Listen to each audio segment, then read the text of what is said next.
sur Cocotte TV. Aujourd'hui, une nouvelle vidéo de présentation qui porte sur un SSD, le tout nouveau Force GS par Corsair. Un SSD qui vient se placer juste au-dessus le Force GT, qui en reprend d'ailleurs même les tarifs.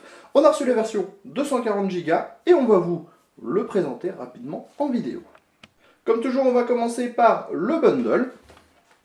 Pour cela, il nous faut ouvrir la boîte de ce Force GS. Corsair choisit toujours les autocollants qui sont très compliqués à défaire pour nous. On devrait apprendre à les défaire tout seul avant.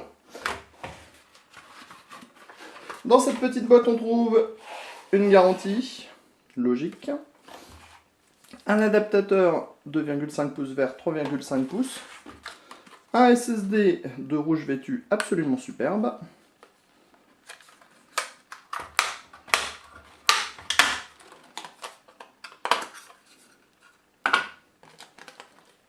et l'intégralité de la visserie, histoire de monter votre SSD dans votre boîtier ou sur l'adaptateur.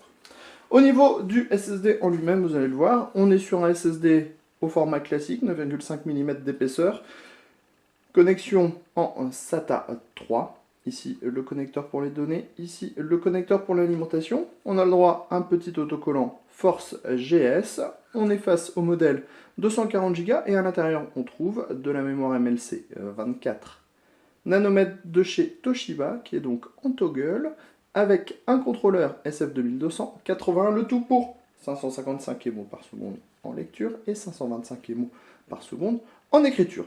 On se rejoint tout de suite à l'intérieur du SSD. À l'intérieur du Force GS, on découvre un PCB d'une taille plus réduite que d'habitude. Ça ne change pas grand-chose en soi. Au niveau des puces, on voit, on a 16 puces au total. Elles sont badgées SanDisk, proviennent donc de chez Toshiba, tout simplement. Elles sont en 24 nanomètres et fonctionnent en mode toggle. Ce sont normalement les puces qui sont parmi les plus performantes du marché. Au niveau du contrôleur, on retrouve un SF2200-80, lui aussi bien connu.